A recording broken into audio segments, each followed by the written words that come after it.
Demonstrating the aircraft's power and agility, flying up to 500 feet. And a couple of examples of amazing ways they've done. Get a chance to not only feel the wave, but making sure the helicopter is stable. And of course, it's fly around in the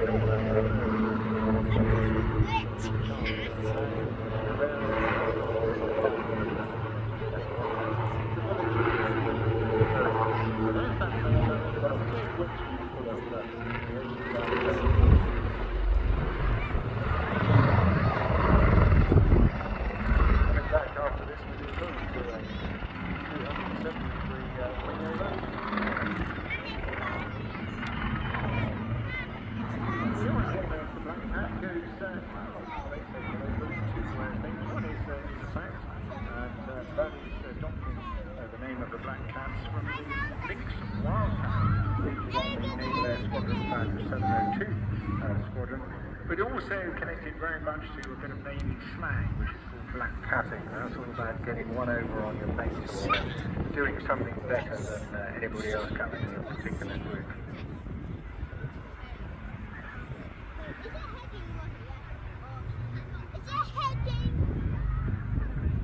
This turner coming back in, we'll be doing a little bit of hover work, and of course this is a pretty average day for a Royal Navy pilot, as you can imagine.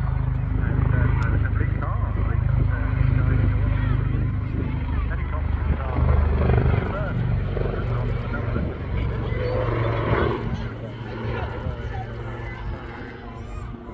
Middle and Far East, which is going on.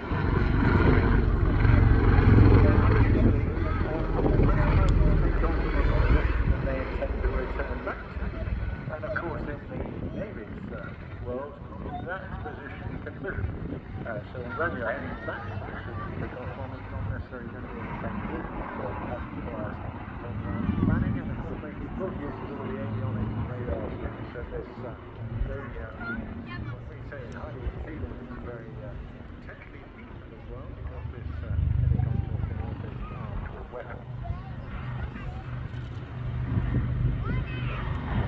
Aircraft comes from 85 Naval Air Squadron.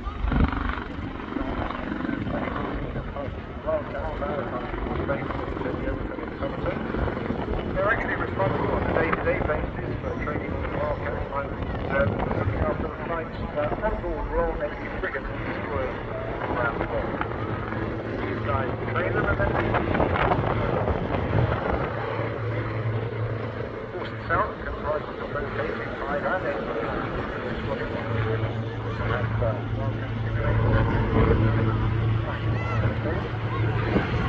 Wildcat simulators.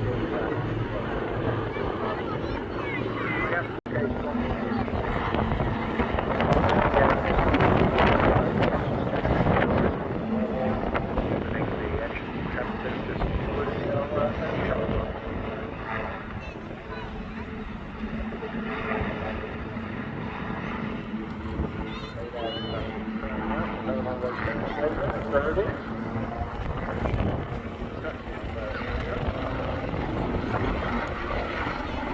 So this is effectively a model based on the 159 Wildcat.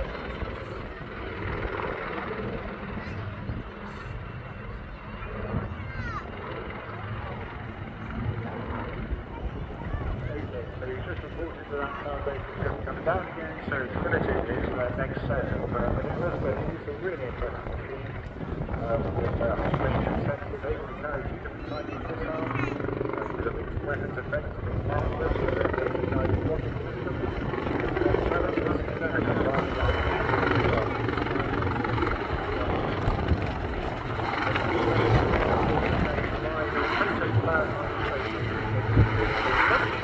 way because the your little dog and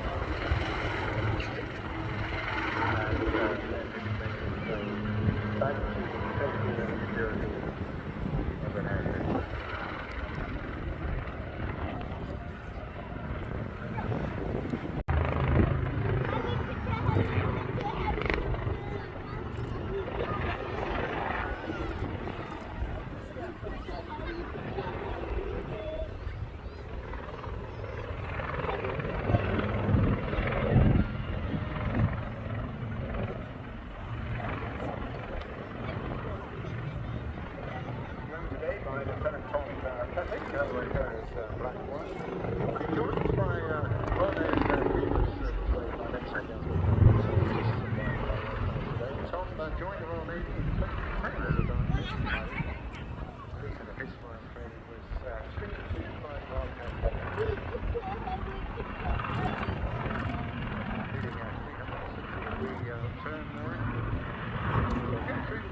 Demonstrating the aircraft's power and agility, flying up to 500 feet, and a couple of examples of amazing those aircraft. Get the chance to not only see you away, but making sure the helicopter is stable, and of course fly around in the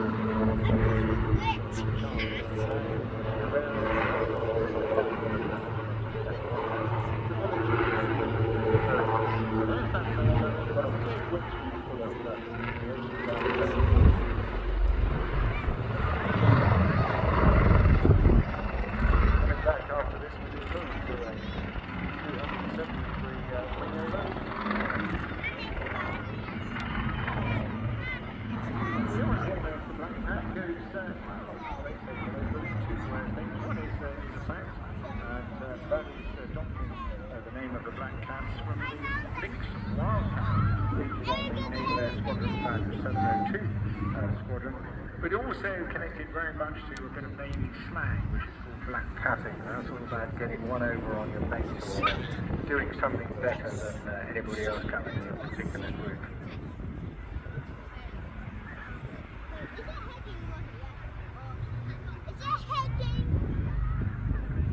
This turn coming back in, we'll be doing a little bit of hover work, and of course this is a pretty average day for a Royal Navy pilot, as you can imagine.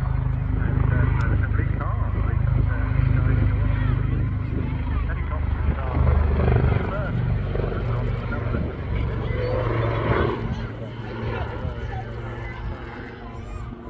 Middle and Far East, which is going on.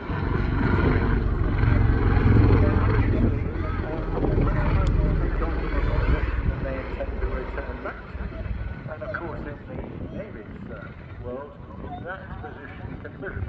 So when you're heading back to the takeoff from, it's not necessarily going to be effective. So that requires planning, and of course making good use of all the avionic radars.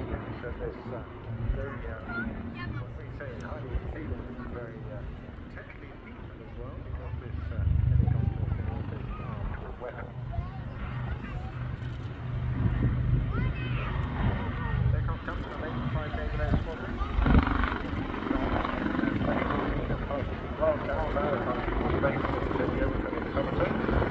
They're actually responsible on a day-to-day basis for training on the Wildcat pilots, looking after the flights on board Royal Navy frigates and destroyers around the world. These guys train them and then the force itself comprises of both 85 and 88 squadrons. They have Wildcat simulators.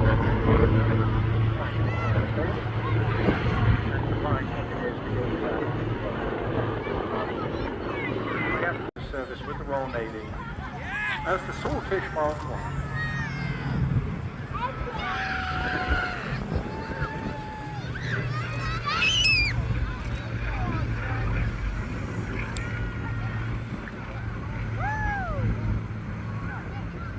the pilots that fly with Navy Wings do so in their own time at weekends, they're all volunteers. Very similar to the bulk of the Battle of Britain Memorial flights, very much the same. Sadly, they won't be able to make it down today from Lincolnshire in this weather and the winds, but a relatively short hop from Yeovil for Mum and this aircraft. And you can see how manoeuvrable it is for a pretty aged airframe.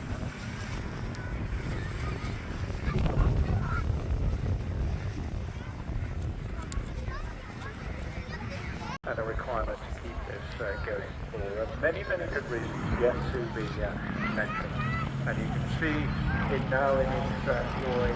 And it does, I mean, it looks its age, doesn't it? It's hard to imagine there's so many significant battles between the Second World War with armed with that signal torpedo. There is the string bag, because you can hang all sorts of things on this particular aircraft, practically anything, including that torpedo you see, but also a variety of depth charges, bombs, mines, rockets, and flares as well.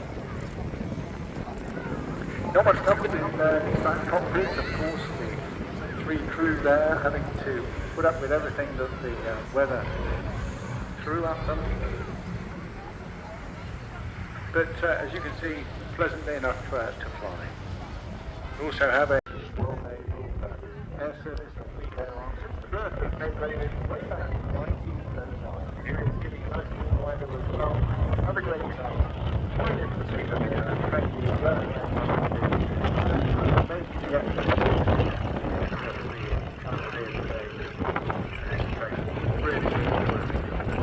very much reflecting the spirit and ethos of those brave crews. Ladies and gentlemen, here we have Team Raven.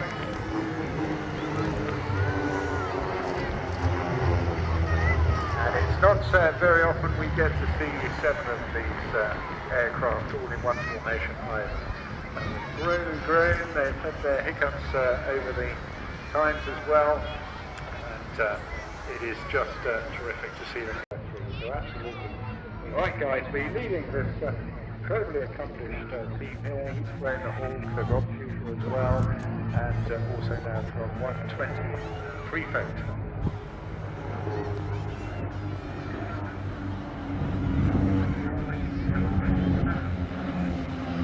You hear him chatting away in the background there. It's all about the cadence of how he works. It's all very calm, and all the rest of the team are basically working hard to replicate each of the manoeuvres that he puts in. So right on the final bow of his commands there is when they actually make that movement to ensure the whole team remains in harmony. And of course it's very different from the guys on the outside to the one in the middle leading it. And of course that is where all the responsibility is.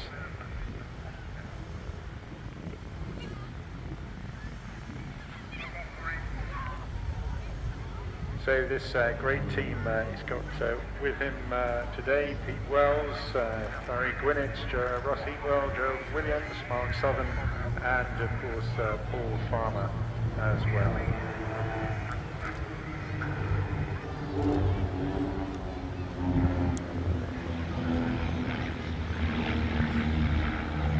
It's a super little aircraft. Vans family and tandem seat design.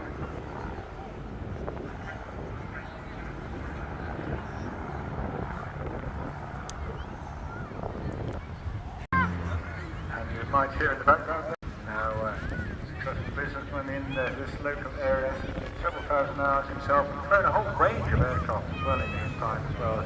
Certainly ex-military jets like the L-39, the L-29, but Jeff Roberts, the Strike Master, Vampire, Venom and Panther as well. He's just had the most terrific flight, to be perfectly honest, doesn't he?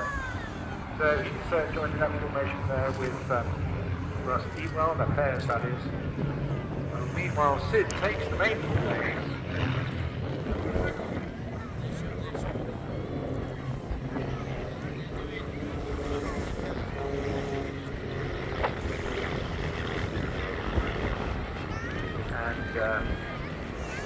Sandy, as they come down here on the position, let's see what it's in.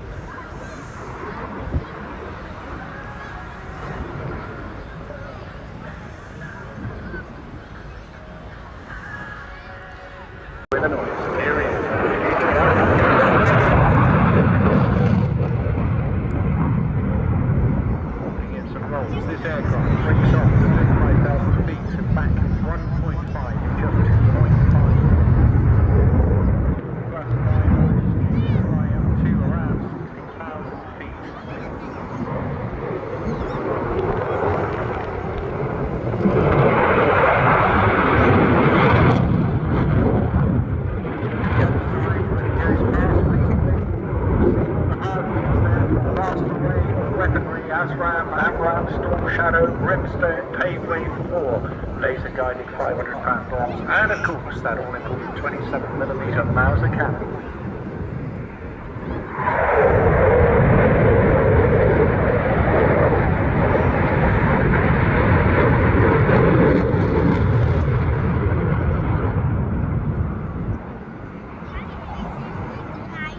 Performance, not just the design, and of course very clever bit of technology.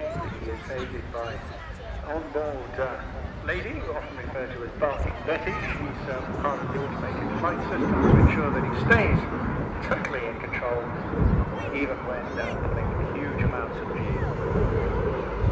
power coming from those J200s. Each one of them generating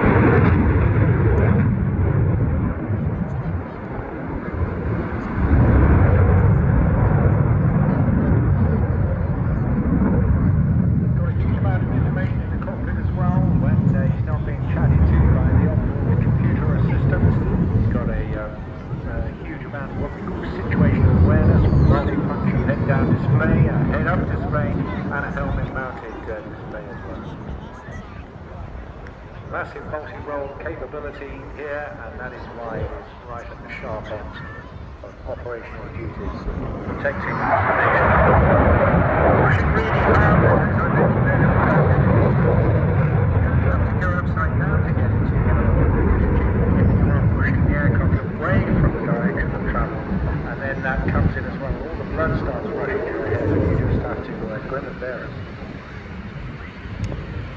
The ability to pull up to 9G, aided by the onboard gear that he wears with it as well, and body special socks as well, would you believe, all helping to suppress the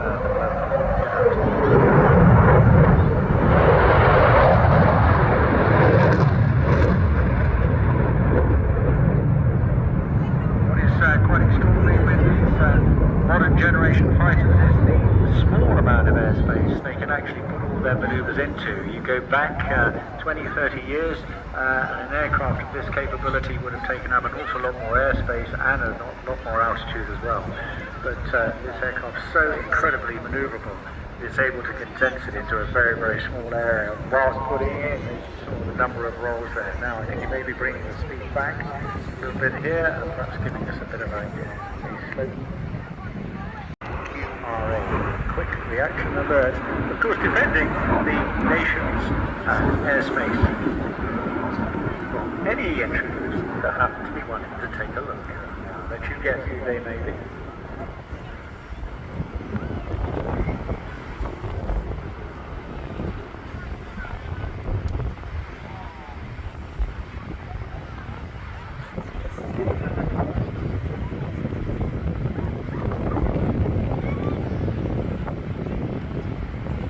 Okay, so he's declared it fit for a limited display, and he said that...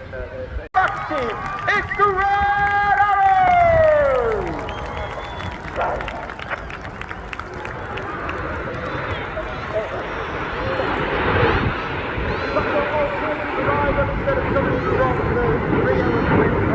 Right-hand side. Arriving in that battle formation, red one brings them around the right. Start off, black show. Green taxi shows the narrative display. Black rolling for that space on the cloud base. We're in the middle of the cloud feet for the flat show, which is why we're decided with the flat show. Collapsing now into our world famous Diamond 9. Red one continues to bring them around to the right. Red one is struggling to jump down, second year as team leader, former Typhoon pilot, former qualified flying football on the Tucano, and he was the Tucano display pilot in 2012. Smoke comes on once again in our world famous Diamond 9, it's the Redarrows. Back up.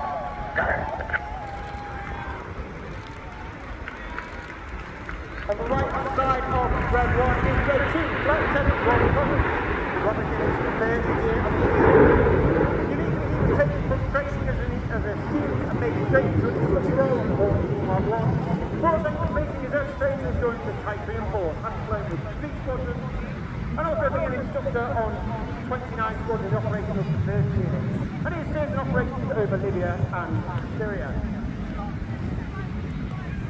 So 11 pilots in the redarrows, Reds 1 through 9 displayed for you today. Myself, Red 10, former tornado, the offshore pilot, former qualified flying to hold the horn T-Box 2. This is my fourth and final year with the redarrows.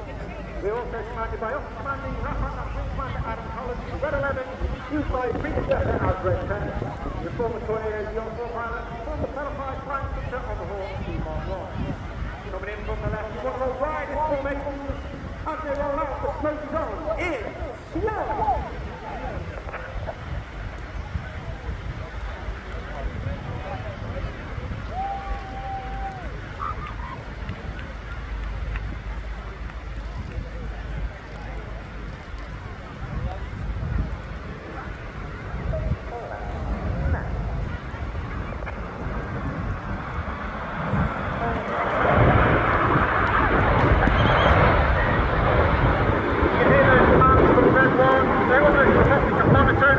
That's because we fly our formation by ear rather than by eye.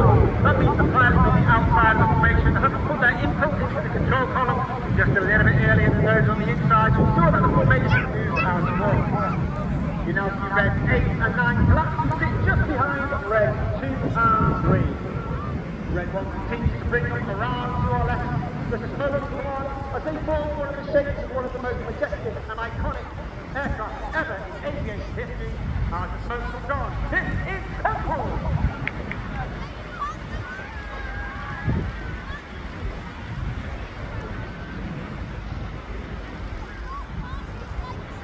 On the left-hand side of that second den closest in is Red 3, Lieutenant Andrew McEwen, known as Mako.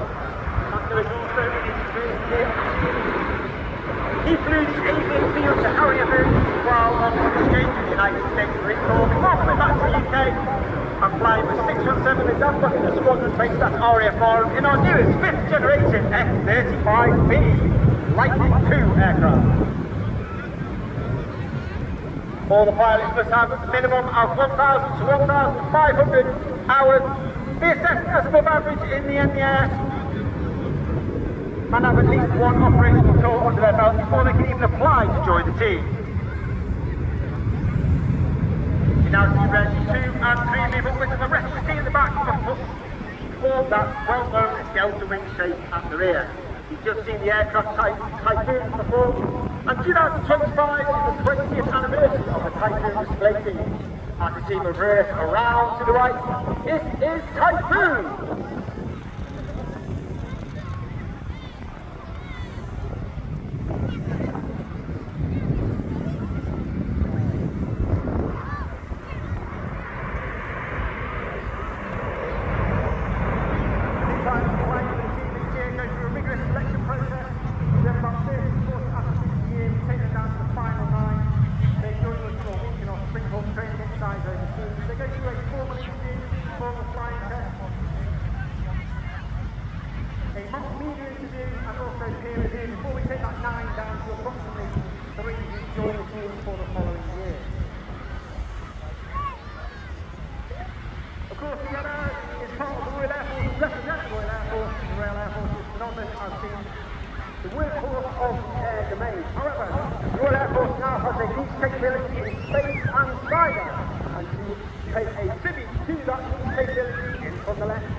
He's also flew the 617 Stamford Squadron, and Chris is an Air Force prop for a service on operations over Afghanistan. 617 now split up the rear, get your cameras ready for the colourful big picture.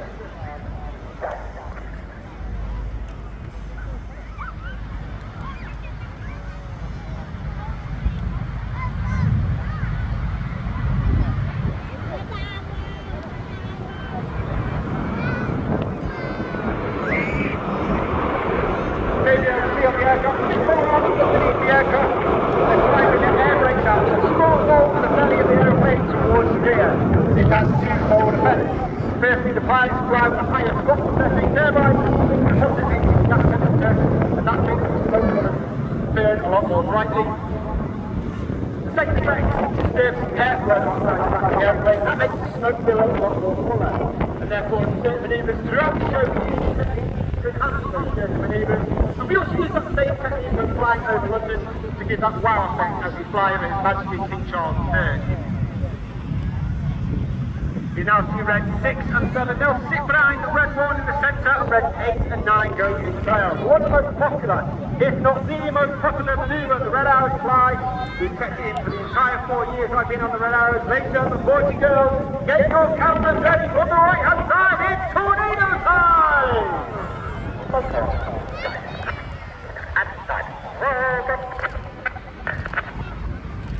Eight to 9 roll go as red 8 to 9 roll around the rest of the formation, but watch for the colour change as red 1 brings them down the line.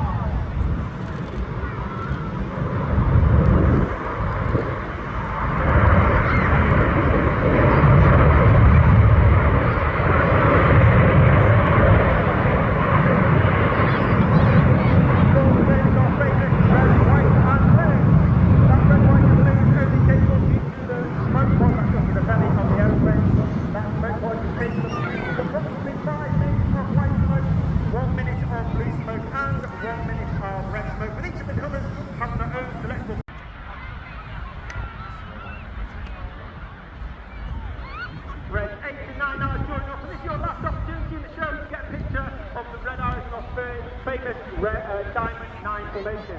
I've just been listening to Red 1 talk to the rest of the team, and it looks like they're going to give the second half a go, so let's continue with the show. In from the left, the smoke comes on once again on Diamond 9.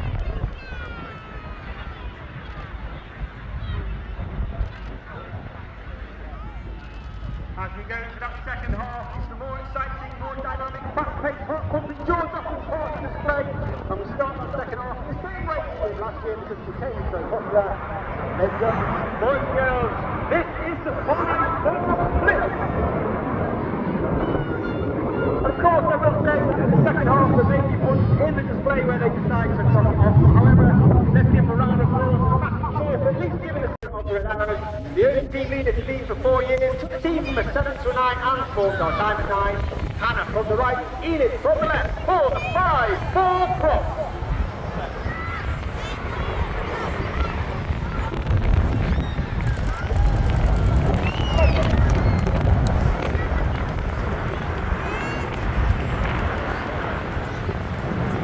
Keep your eye into our right hand side.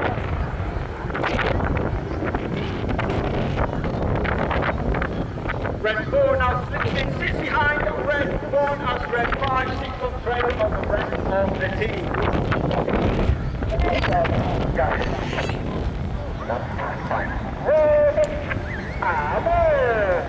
Number 5, roll go, and he calls the board as number 5 rolls around the smoke of Enid in the twister.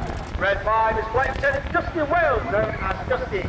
Second year on the team, originally from Zimbabwe.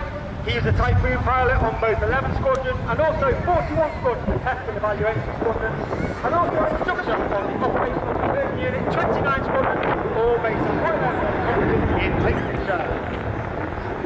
As Enid leaves to our right hand side, look in the distance, you may be able to see the nose lights of Hannah twinkling in the distance.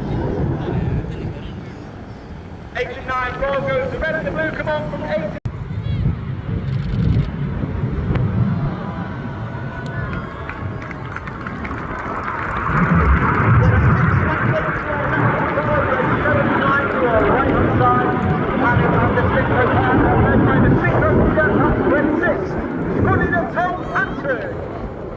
third and final year on the team. He's a former Typhoon pilot, former qualified weapons instructor on the Typhoon, where he miles per hour in the Hannah Pass.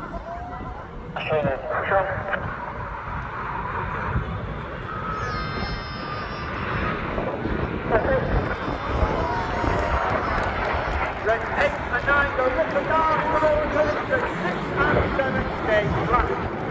Squadron once again based at RAF Coventry. Each aircraft turning towards the centre of display, now turning towards each other, passing over 30 metres in the cyclone.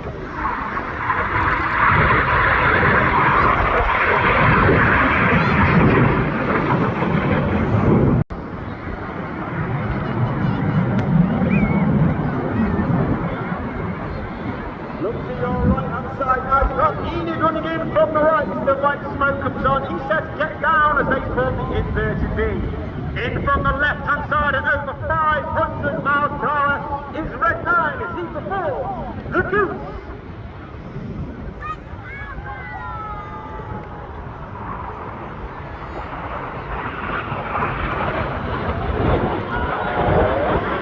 Red 9 floats and very swiftly.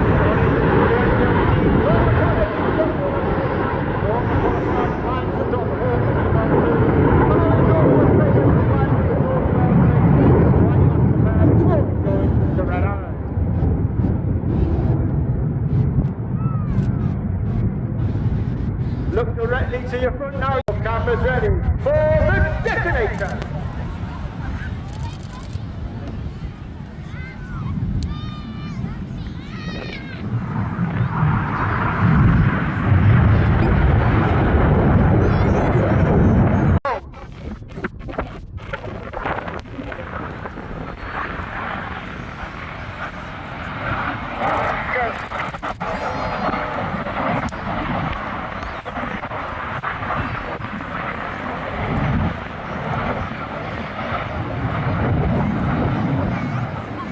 As the synchro pair now leaves to our rear, look to your front left, far in the distance coming over the hills. You can see Enid now joined by Reds 8 and 9. Once again, the Reds. And they are called Circus. One individual will be at every display in Circus 10. And this is that figure. He's a long boy from the next one. He's built today, built display, but he's been on safety purposes. He's also responsible for lots of the images and videos taken from my aircraft when we fly around the display during practicing. Now that the Enid and 8 and 9 have left, things up to your right and to your left, each time you've got Red 6 before pulling away from each other, 16 in the circus. Each aircraft now pulling up to 16 feet, everything about them is now weighing 6 times heavier than what you and I are weighing on things. Passing within only 30 metres, coming down, the blue goes to red, the red goes to blue as they continue that chain to pass around the front of the circle, completing the manoeuvre, circus.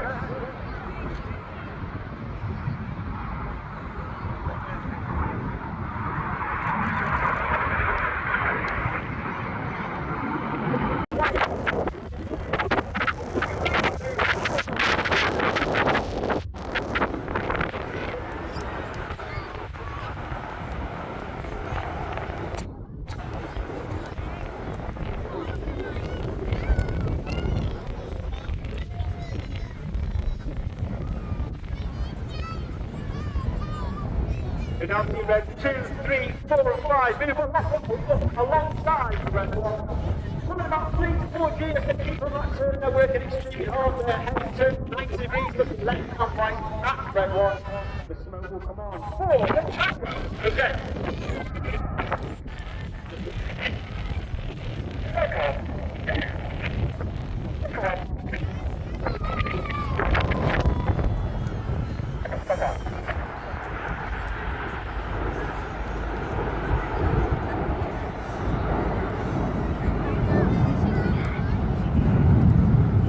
As Enid leads to the front, you're looking for Red 6 and 9 from the left, you're looking for Red 7 and 8 from the right. Keep your eye on 6 and 9 to our left-hand side. Each aircraft now pitch up and roll inverted for one of our new manoeuvres for 2025. This is Chainsaw.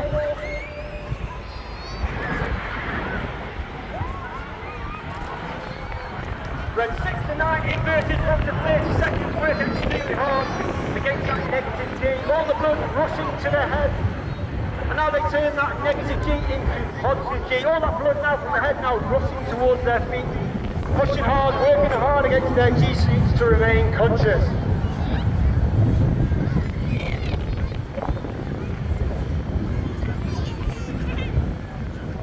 Coming in from the left-hand side, you're looking for Enid. The smoke comes on once again. 2 and 3, roll goes. That's 2 and 3, roll to the outside. Clear goes. That's 4 and 5, roll to the outside. One of the hardest manoeuvres our new pilots have to master each year. This is rollout.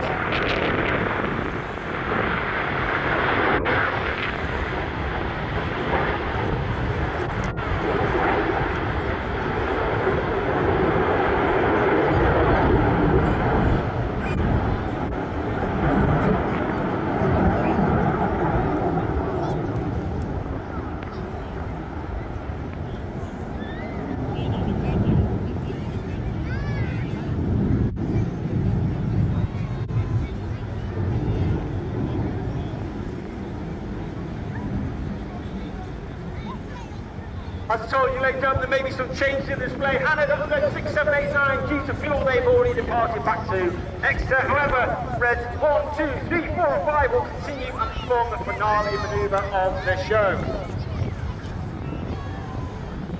As I said, the aircraft will operate from Exeter today, which means you've got a high fuel state to get back to Exeter for performance days. Very tricky conditions for Red 1 to control the team and for the rest of the team. Also operating to our region for weather. Look directly to your front. You can see the note